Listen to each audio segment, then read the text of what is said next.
le cinéma. Ciné-Rire sur Cinéma Radio. Ciné-Rire.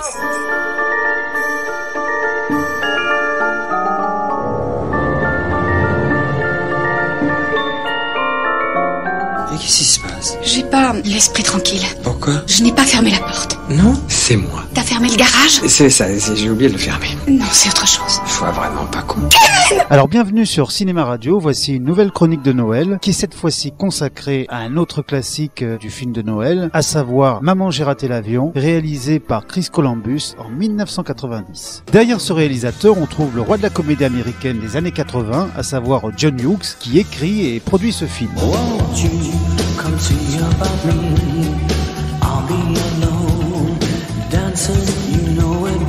Alors John Hughes, on lui doit au moins en tant que cinéaste deux chefs-d'œuvre de la comédie pour ados, et ce sont bien sûr Breakfast Club en 1985 et La folle journée de Ferris Bueller en 86. Excusez-moi, je pense qu'il y a une erreur. Je sais qu'on est en retenue, mais je crois que ma place n'est pas ici. Il est très exactement 7h06. Il vous reste donc 7h54 pour réfléchir aux raisons de votre présence ici. Vous avez tout le temps de méditer sur vos fautes. On peut rajouter deux autres comédies un peu plus anecdotiques mais quand même assez réussies, à savoir Une créature de rêve en 85 et Un ticket pour deux en 87. Tous ces films montraient bien que Hughes était à la fois un excellent concepteur de comédie avec des idées de départ originales et efficaces, mais également un peintre à la fois réaliste et poétique de la jeunesse des années 80. Certes, Hughes faisait de la comédie popcorn, destinée avant tout à faire de l'argent, mais il la faisait avec intelligence et rigueur et sans tomber dans les effets faciles comme les autres comédies de l'époque, les Police Academy par exemple. Qu'est-ce que vous avez dit? Je te pète à la tronche. Vous venez de vous offrir un samedi au lycée, un de plus. Oh, je vacille sous choc. Et ça tombe, un de plus dans la cagnotte. Je suis encore libre le samedi suivant. Après cette date, il faudra que je regarde mon agenda. Un de plus, ça peut continuer jusqu'à la fin de vos jours si vous ne vous tenez pas, Caro. Vous en voulez un autre? Allez-y. Gagnez, ça vous en fait un de plus. La liste s'allonge. Arrête! Mais au début des années 90, celui-ci a beaucoup moins d'inspiration et commence à aligner son style sur le reste de la production hollywoodienne. Il va donc produire Home Alone, une comédie familiale de Noël et mettant en scène un jeune garçon turbulent. Mais heureusement, son talent de raconteur d'histoire est encore assez élevé pour accoucher au final d'une comédie qui, combinée avec l'efficacité de la mise en scène de Columbus, est encore drôle et divertissante en 2017.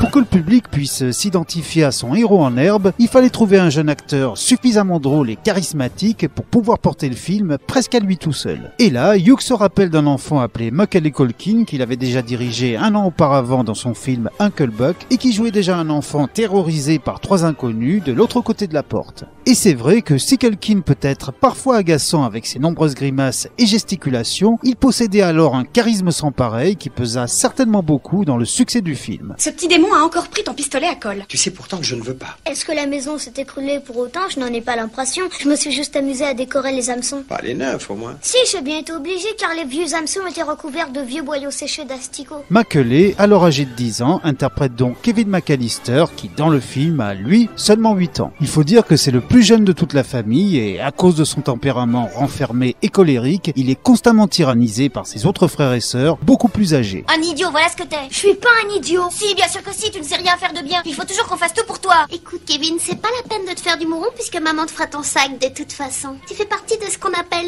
les incompétents. La quoi? De plus, l'imminence des fêtes de Noël annonce pour lui la fin de la tranquillité. Quant à ses frères et sœurs viennent s'ajouter ses cousins, encore plus désagréables. Bess, est-ce que je pourrais coucher ici? J'ai pas envie de dormir avec Fuller. J'ai peur qu'il fasse au lit une fois de plus. Jamais je n'accepterai que tu dormes dans mon pieu, même si tu me léchais les pieds, c'est clair? Il faut dire que pour les fêtes, les autres branches de la famille McAllister ont décidé de tous passer Noël ensemble à Paris. Et donc, la veille du départ en avion, toutes les familles investissent la maison la plus proche de l'aéroport, à savoir celle des parents de Kevin. Et pour ce dernier, c'en est trop. En effet, après un nouvel accrochage avec l'un de ses frères, il explose devant toute sa famille, puis devant sa mère, jouée par l'actrice Catherine O'Hara. Kevin, t'es vraiment très chiant. Toi, la ferme! Kevin, dépêche-toi d'obéir à ta mère. Dis bonsoir, Kevin. Bonsoir, Kevin. C'est pas croyable de voir un gosse pareil. Pourquoi on me traite toujours comme un chien? Est-ce que tu réalises que nous sommes 15 personnes ici et que tu es le seul seul à nous faire des problèmes. Oui, mais je suis le seul sur qui on vomit. Tu es surtout le seul à faire l'imbécile. Tout le monde dans cette famille est contre moi. Eh bien, demande au Père Noël une nouvelle famille. Je veux pas de nouvelle famille, je veux aucune famille. La famille, c'est chiant. Je ne veux plus te voir avant demain matin. Oui, et moi, je ne veux plus te voir avant la fin de ma vie. Et c'est pareil pour tous les autres, d'ailleurs. Tu serais bien ennuyé si tu te levais demain matin et que tu découvrais que tu n'as plus de famille. Non, je serais bien content. Alors tu n'as qu'à le répéter. Peut-être bien que ça se fera. J'espère ne plus jamais vous revoir, voilà. Mais cette phrase, prononcée sur le coup de la colère, va pourtant devenir une réalité quand une coupure de courant met toute la famille McAllister en retard pour l'aéroport, faute de réveil. S'ils réussissent in extremis à attraper l'avion, ils ne s'aperçoivent pas que dans leur précipitation, ils ont complètement oublié de réveiller, devinez qui, Kevin. Alors, quand celui-ci se réveille quelques heures plus tard, le fait de trouver la maison vide le plonge dans un état second. Le mieux c'est d'écouter. C'est moi qui ai fait disparaître tous ces ploucs. Une fois de plus, tu peux être fier. Tu n'es qu'un vaurien. Je crois bien que j'ai fait disparaître toute ma famille. Une fois passé la stupeur de se retrouver tout seul, Kevin décide de s'adonner à ce qu'il sait le mieux faire, c'est-à-dire n'importe quoi. Et je me bourre de gâteaux, je regarde plein de films, je pense que vous feriez mieux de venir. Pendant ce temps, deux petites frappes prénommées les casseurs flotteurs, tiens ça me rappelle un groupe de rap, je sais pas, pensant que la maison McAllister est vide, entreprennent de la cambrioler. Mais c'est sans compter sur l'ingéniosité de Kevin qui va inventer quelques pièges tous plus délirants et improbables les uns que les autres afin de repousser les deux bras cassés. Joyeux Noël, mon petit biquet. Nous savons que tu es ici et que tu es tout seul, cher enfant. C'est le Père Noël. Il va te gâter. Allez, obéis maintenant et ouvre cette porte. Qu'est-ce qu'il y a? Quoi? Ce petit fumier m'a touché au poisson. C'est quoi? Qu'est-ce qu'il y a? Va me le chercher.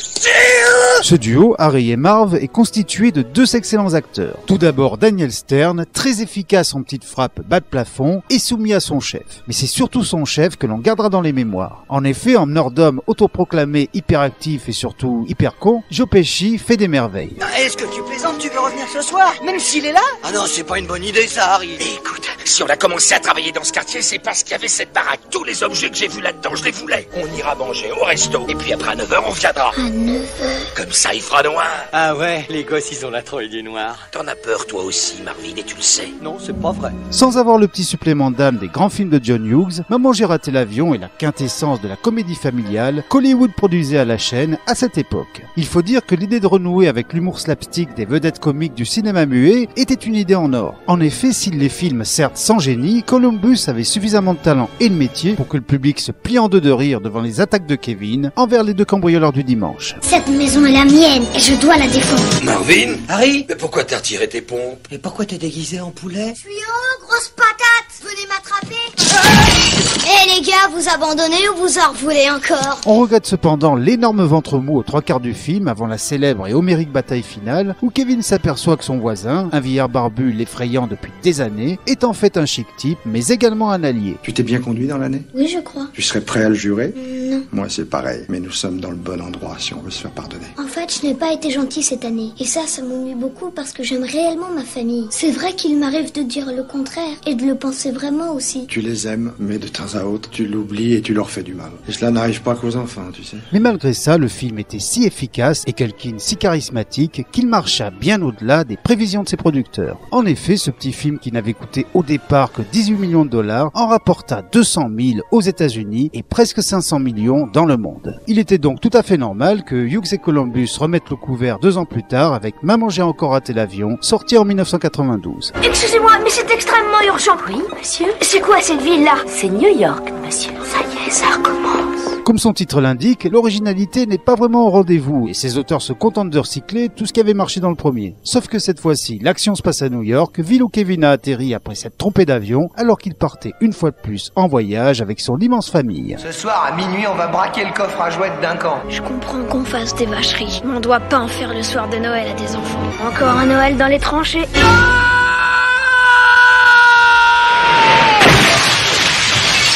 Dans La Grosse Pomme, il déjouera bien sûr les plans des deux méchants, joués une fois de plus par Stern et Pesci, mais prendra aussi de nombreuses leçons de vie dans d'interminables séquences guimauves qui feront que le film atteindra une durée inhabituelle de 2 heures. Mais le pire, c'est quand Kevin rencontre dans le hall du Plaza Hotel le véritable propriétaire de cet hôtel, à savoir Donald Trump. Je crois que c'est le pire caméo qu'on ait vu dans un film. Excuse me, where's the lobby? Down the hall and to the left. Thanks. Ce qui n'empêchera pas cette suite d'être de nouveau un succès, cependant sans commune mesure avec avec le précédent. Malgré ça, la carrière de Macaulay Culkin ne décollera jamais vraiment, si l'on accepte le très émouvant My Girl en 91.